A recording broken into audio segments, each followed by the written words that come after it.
میں social media دیکھتا نہیں ہوں کہ مجھے سر میں درد ہو جاتا ہے، تو ویسے ان کے ٹائٹل کبھی کبھی دیکھ لیتا ہوں۔ آج میں نے ایک ٹائٹل دیکھا جو جناب کی طرف سے لگا ہوا تھا کہ کربلا میں کوئی جنگ نہیں ہوئی، تو اس پہ میں ذرا حیران ہوا، ششدر ہوا۔ میں نے اس کو، وہ تھا بھی 8 منٹ کا، تو وہ میں نے سارا سنا۔ محترم جناب مولانا عطا اللہ بنجالی صاحب، آپ نے ایک تو جمہور امت سے ہٹ کے بات کی کہ کربلا میں کوئی جنگی نہیں ہوئی، بلکہ وہ جو کوفی ان کے ساتھ تھے انہوں نے ان کو قتل کر دیا۔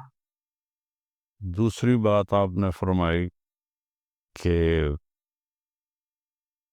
کربلا تو کوفے کے راستے میں آتا ہی نہیں، کربلا دمشق کے راستے میں آتا ہے۔ تو یہ میں نے دونوں نقشے گوگل سے نکلوا کر ان کو بڑا کر کے آپ کی خدمت میں پیش کیے ہیں۔ نہ میرا ارادہ کوئی مناظرے کا ہے، اور نہ ہی میں نے کبھی یہ اسلوب سیکھا ہے، صرف اپنی معلومات آپ تک پہنچانے کے لیے، منوانے کے لیے بھی نہیں، قائل کرنے کے لیے بھی نہیں، لیکن اہل بیت سے جو میرا ایک تعلق جڑا ہوا ہے اور اللہ نے مجھے ان کی ایک محبت دی ہے۔ لیکن میں بھی مانتا ہوں کہ یزید نے امام حسین علیہ السلام کے قتل کا حکم بالکل نہیں دیا تھا، نہ ہی وہ اس پہ راضی تھا، لیکن جنہوں نے قتل کیا تھا ان کو تو سزا دے سکتا تھا۔ میں نے چھوٹا سا کلپ سنا تھا، اصل میں حکمرانوں کی مجبوریاں ہوتی ہیں، وہ ایسا اپنے رقیق اور ایسا جان چھڑانے کا طریقہ تھا آپ کا اس میں، تو واقع ہر رب کی بھی آپ تعویل کر دیتے ہیں۔ کمال آپ کی بادشاہی ہے، شہنشاہی ہے۔ اہل مدینہ کو یا اللہ جو تنگ کرے اس کو اس طرح ختم کر دے جیسے پانی میں نمک گھل کے ختم ہو جاتا ہے، اور جو ان کو ڈرائے اس کو تو ڈرا۔ تو اس کمبخت نے تو 3 دن مدینے کو حلال کر دیا۔ تو میں سارے اپنے بہن بھائیوں سے کہتا ہوں جو میری بات سن رہے ہیں کہ اللہ کے واسطے، اگر آپ اللہ کے نبی کی اولاد کا دفاع نہیں کر سکتے ہو تو پھر خاموش رہو۔ آپ یزید کے دفاع میں مت لگو، اس کا معاملہ اللہ پہ چھوڑو۔ ہم بھی اس کے لیے کوئی یہ فیصلہ ہرگز نہیں کرتے، وہ فیصلہ میرے اللہ کا ہے، یغفر لمن یشاء ویعذب من یشاء، لیکن وہ امام حسین کے قاتلوں کو سزا نہیں دی، یہ اس کا جرم عظیم ہے، جرم عظیم ہے، جرم عظیم ہے، اور ناقابل معافی جرم ہے۔ اور مدینے پر اس نے حملہ کروایا اور صحابہ کی اولاد کو قتل کروایا، یہ اس کا جرم عظیم ہے۔ اللہ سے دعا کرتا ہوں کہ اللہ آپ کو یزید کا وکیل بننے کی بجائے اہل بیت کا وکیل بنائے۔ اور جتنے میرے بہن بھائی بچے بچیاں سن رہے ہیں، اللہ کرے میری بات ان کے دل میں اتر جائے۔ السلام علیکم ورحمۃ اللہ وبرکاتہ۔ بسم اللہ الرحمن الرحیم، والصلاة والسلام علی سیدنا و مولانا محمد وعلی آلہ و اصحابہ اجمعین، اما بعد۔ محترم جناب مولانا عطا اللہ بنجالی صاحب اور تمام معزز سامعین، بہن بھائی بچے بچیاں جو بھی سن رہے ہیں، اس وقت خاص طور پر میں آپ سے مخاطب ہوں۔ میں سوشل میڈیا دیکھتا نہیں ہوں کہ مجھے سر میں درد ہو جاتا ہے، تو ویسے ان کے ٹائٹل کبھی کبھی دیکھ لیتا ہوں۔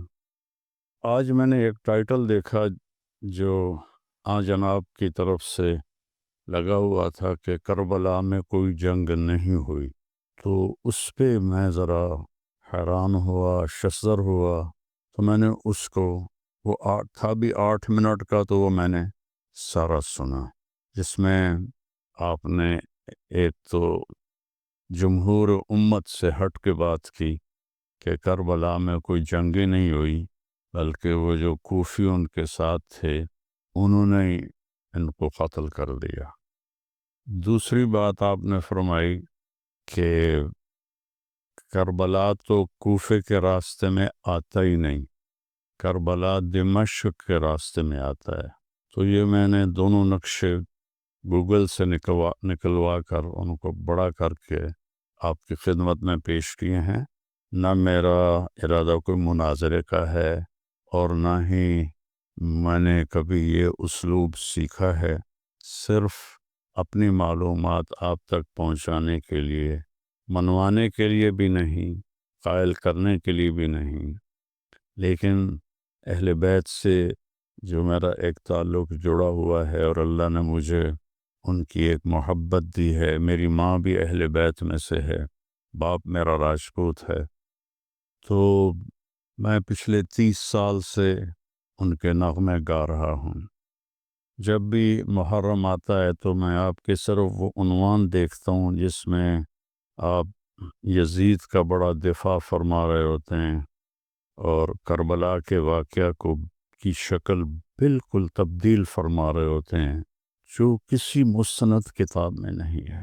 تو پہلی تو میں یہ گزارش کروں گا کہ آپ اس نقشے پہ غور فرمائیں کہ یہ مکہ سے راستہ چلتا ہے اور یہ جاتا جاتا جاتا یہ جا کے کربلا ہے سرخ نشان، اور اس کے ساتھ نجف لکھا ہوا ہے، اس کے ساتھ ہی کوفہ ہے۔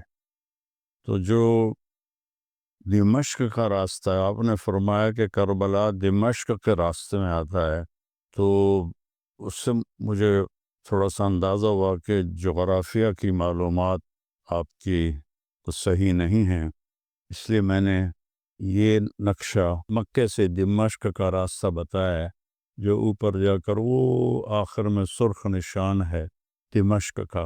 تو اس میں کہیں بھی راستے میں کسی جگہ پر بھی کربلا نہیں آتا۔ یہ راستہ مدینے سے تبوک اور آگے جا کے اردن میں داخل ہوتا ہے، اور اردن سے پھر یہ شام تک چلا جاتا ہے، اور یہ راستہ مکہ سے مدینہ کے اوپر سے ہوتا ہوا حائل اور یہ سکاکا اور عرعر اور یہ سرخ نشان کربلا، یہ نجف اور کوفہ، ان کے درمیان میں 6 کلومیٹر کا فاصلہ ہے، یہ ساتھ ساتھ ہی ہیں۔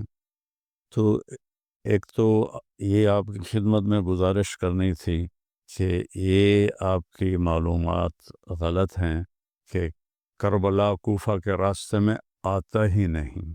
بڑی حیرت ہوتی ہے، آپ اتنے ذمہ داری سے بات کر رہے ہوتے ہیں لیکن وہ بالکل غلط ہے۔ آپ خود نقشہ اٹھا کے دیکھیں، میرا حاشا وکلا کوئی مقصد تنقید نہیں ہے۔ ان اريد الا الاصلاح ما استطعت وما توفیقی الا باللہ علیہ توکلت والیہ انیب۔ ایک یہ بات آپ کی خدمت میں عرض کرنی تھی۔ دوسرا یہ عرض کرنا تھا کہ آپ نے فرمایا کہ امام حسین تو کوفے والوں کو سمجھانے آئے تھے کہ تم یزید کی بیعت نہ توڑو اور یزید کی بیعت پہ قائم رہو۔ انہوں نے توڑی کب تھی جو آپ ان کو نصیحت کرنے جا رہے تھے؟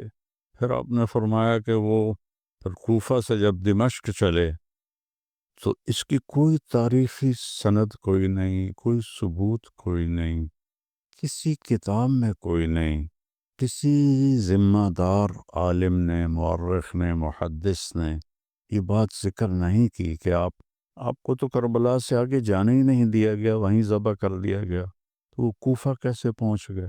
پھر کوفہ سے وہ دمشق جانے لگے تو ان کوفیوں نے سوچا یہ تو ہمارے خط جا کے یزید کو دکھا دے گا، وہ تو ہمیں قتل کرا دے گا، تو انہوں نے سب کو کاٹ دیا اور ان کو قتل کر دیا، جنگ تو ہوئی نہیں۔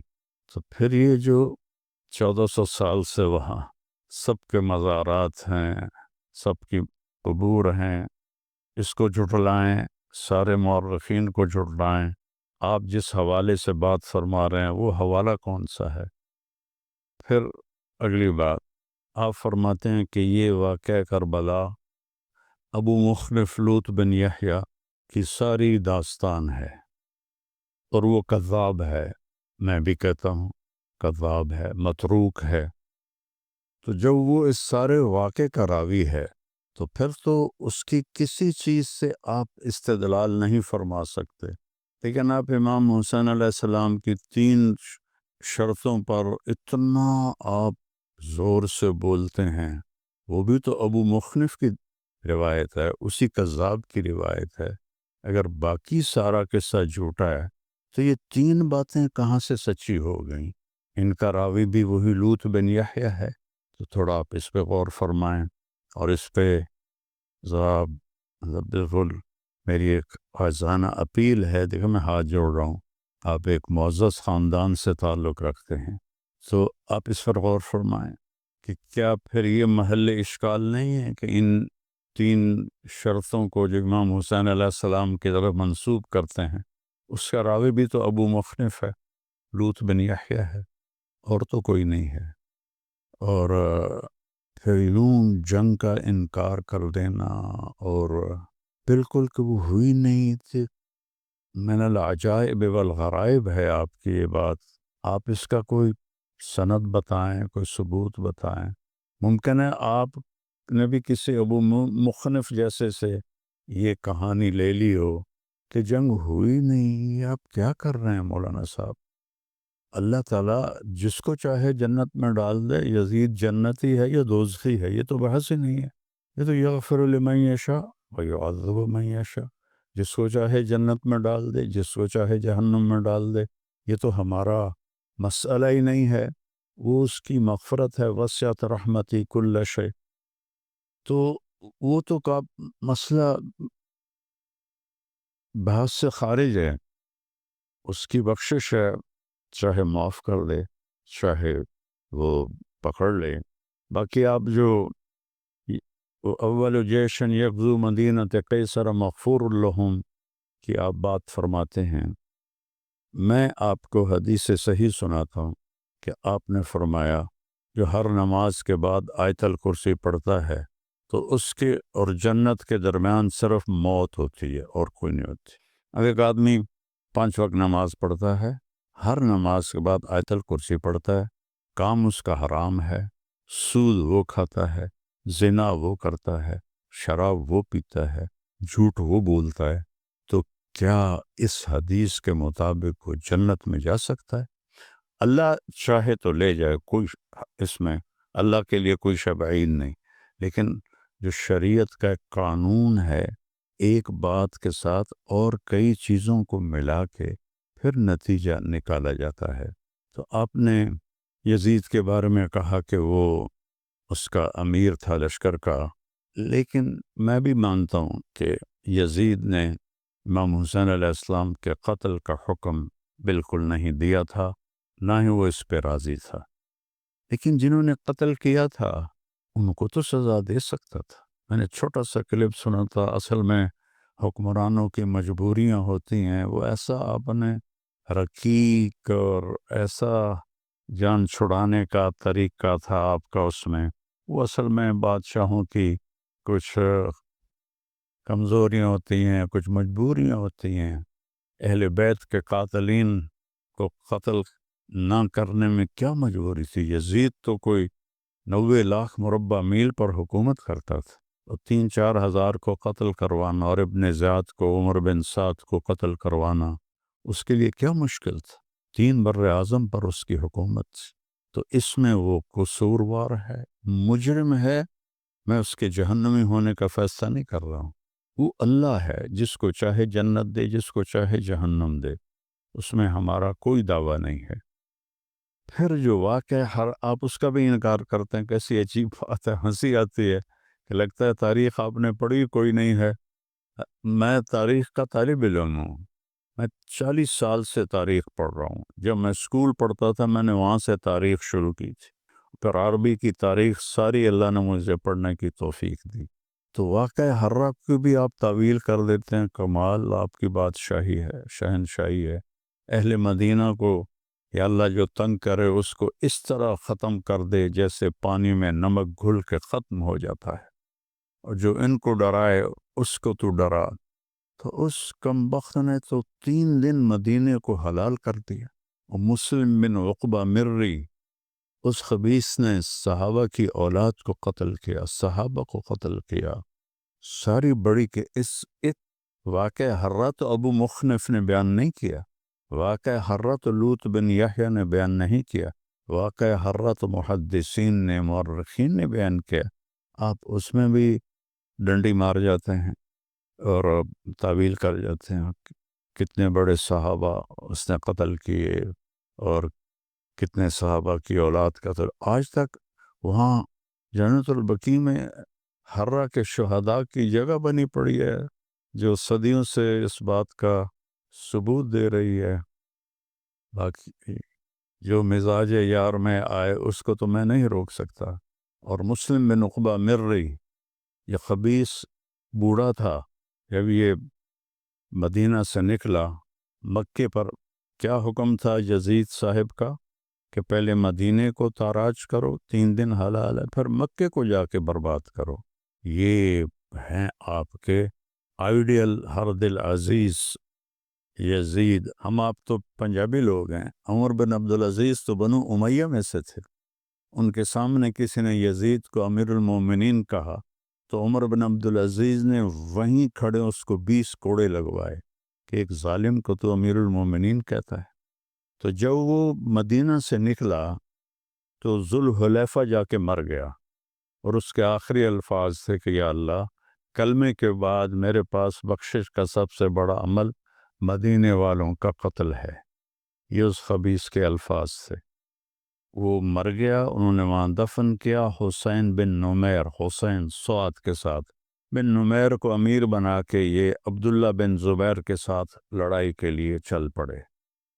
حضرت حنظلہ رضی اللہ عنہ کے بیٹے جو غسیل الملائکہ ہیں، ان کے بیٹے عبداللہ بن حنظلہ کو مسلم بن عقبہ نے قتل کروایا تھا۔ تو ان کی باندی نے مدینے والوں سے کہا کہ میں نے یہ منت مانی تھی کہ اگر اللہ مجھے اس کی لاش پہ قابو دے گا تو میں اس کو سولی پہ لٹکاؤں گی، تم سب چلو میرے ساتھ اور اس کی لاش نکال کے سولی پہ لٹکاؤ۔ اب البدایہ والنہایہ میں آپ اس کو پڑھ لیں گے، تفصیل موجود ہے۔ مدینہ تو پہلے ہی رو رہا تھا، سارے پہنچے اور اس کی قبر کی کھدائی شروع کی۔ جو ہی مٹی ہٹا کے صاف کی تو اس کی میت زمین پر تھی، اور یہاں سے لے کر قبر کے کناروں تک اس کی قبر انگاروں سے بھری ہوئی تھی، اور اس میں اس طرح پڑا ہوا تھا جیسے آگ کے اندر لوہے کی سلاخ سرخ ہو کر پڑی ہوتی ہے۔ یہ اس کا انجام ہوا۔ تو مدینے والوں نے کہا عبداللہ رضی اللہ عنہ کی باندی سے کہ اب تو اللہ نے ہمارا بدلہ لے لیا ہے۔ انہوں نے کہا ٹھیک ہے، اب یہیں ٹھیک ہے، اس کو سولی پہ نہیں لٹکانا۔ قبر بند کی، بے نشان ہو گیا وہ خبیث۔ مرری قبیلہ آج بھی قطر میں آباد ہے۔ اگلی بات آپ سے یہ عرض کرنی ہے، آپ فرماتے ہیں کہ اہل بیت کو یزید کے دربار میں لے جایا گیا اور یزید نے ان کا بڑا اکرام کیا۔ حضرت زینب کے جو وہاں خطبات ہیں تھوڑا وہ پڑھ لیں تو آپ کو اندازہ ہو جائے گا، میں اس میں نہیں جاتا۔ آپ نے فرمایا کہ اس کے بعد جو حضرت زینب تھی رضی اللہ عنہا، وہ دمشق میں ہی ٹھہر گئیں، قافلے کے ساتھ نہیں گئیں۔ میرے پیارے مولانا، کہیں مجھے دکھا دیں، عقل نہیں مانتی کہ ایک مظلوم قافلہ لٹا پٹا 72 جن کے نفوس اور 17 اہل بیت جن کے سامنے ان کی گردنیں کٹیں، ان کی جو سردار تھیں اب حضرت زینب تھیں، وہ تو دمشق میں رہ جائیں اور باقی قافلہ بچیوں کا اور امام زین العابدین بیمار کا وہ مدینے چلا جائے۔ کسی تاریخ کی کتاب میں یہ نہیں ہے، کسی مستند تاریخ میں نہیں، عقل بھی نہیں مانتی اور علم بھی نہیں مانتا کہ ایسے قافلے کو تنہا چھوڑ کے وہ وہاں رہ جائیں اور وہ اکیلے وہاں چلے جائیں۔ ساری مستند تاریخوں میں ہے، یہ سارے عوام بھی سن رہے ہیں کہ آپ اپنے عزیز بھائی بہنوں کے ساتھ واپس گئیں. وہ اس کو تو آج کا کوئی غیرت مند خاندان نہیں مانے گا. اگر اس کے 4 افراد مارے جائیں اور باقی چھوٹے بچے بچ جائیں تو ان کو کہے تسی جاؤ تو میں تا اتھاں ہی رہنا تا اتھے بیٹھا ہوں. یہ تو ہمارے دنیا میں کہیں یہ ثقافت نہیں ہے. آپ اس کو حضرت سیدہ زینب کے ساتھ جوڑتے ہیں، ان پر بہتان لگاتے ہیں. آپ وہ واپس گئی ہیں. شام میں آمد ضعیف ترین روایت ہے. زیادہ صحیح روایت آپ کا مصر جانا ہے، اور مصر میں آپ کا مزار موجود ہے جامعۃ سیدہ زینب کے نام سے قاہرہ میں، اور پھر صدیوں بعد یہاں بھی مزار بنا. اور دمشق میں آپ کی تدفین ضعیف تاریخی روایت ہے، اور قاہرہ میں مصر میں مضبوط تاریخی روایت ہے. اہل تشیع نے وہ شام کو سینٹرل بنا کے اس کو زیادہ مشہور کر دیا. لیکن آپ کا یہ کہنا کہ وہ وہیں ٹھہر گئیں اور یزید کے مہمان ٹھہر گئیں، اللہ کا واسطہ ہے بندیالوی صاحب، اللہ کا واسطہ ہے بندیالوی صاحب، آپ جوش خطابت میں اہل بیت پر اتنی زیادتی نہ کریں. ان کا اللہ سے بہت قریبی تعلق ہے. حضرت ام سلمہ کی روایت کہ وہ 10 محرم کو عصر کے قریب سوئی ہوئی تھیں تو خواب میں دیکھا اللہ کے نبی، پراگندہ بال، سر میں مٹی پڑی ہوئی اور چہرے پر بھی مٹی. تو انہوں نے پوچھا یا رسول اللہ آپ کو کیا ہوا؟ ما شانک یا رسول اللہ؟ فرمایا ام سلمہ حضرت مقتل حسین، اے ام سلمہ میں حسین کی شہادت کو دیکھ کے آ رہا. یہ 1400 سال کے سارے بے وقوف ہیں جنہوں نے کربلا میں فرضی مزار بنا دیے. اچھا چلو وہ پھر قبریں بتا دیں جس راستے میں ان کو قتل کیا گیا تو وہاں قبریں تو بنی ہوں گی، کوئی قبروں کی نشانی بتا دیں کہ آپ کو ہمیں، چلو ہم وہاں جا کے ان کی زیارت کر لیں. تو یعنی اتنی خلق کو جھٹلا کے اور ایک اتنی رقیق اور ہلکی بات کرنا یہ کسی بڑے عالم کو زیب نہیں دیتا. حضرت صاحب میں اللہ کی قسم نہ مناظرہ ہے نہ ہی آپ کو منانا ہے، لیکن آپ حدود سے اتنا تجاوز کر گئے ہیں جس کی وجہ سے مجھے یہ ڈر ڈر کے بولنا پڑ رہا ہے کہ اتنا آگے نہ بڑھیں کہ اہل بیت کی شان کو آپ گھٹائیں. اور ایک فاسق و فاجر جس کو اس کا اپنا رشتہ دار عمر بن عبدالعزیز 20 کوڑے مروائے کہ تو نے یزید کو امیر المومنین کیوں کہا ہے.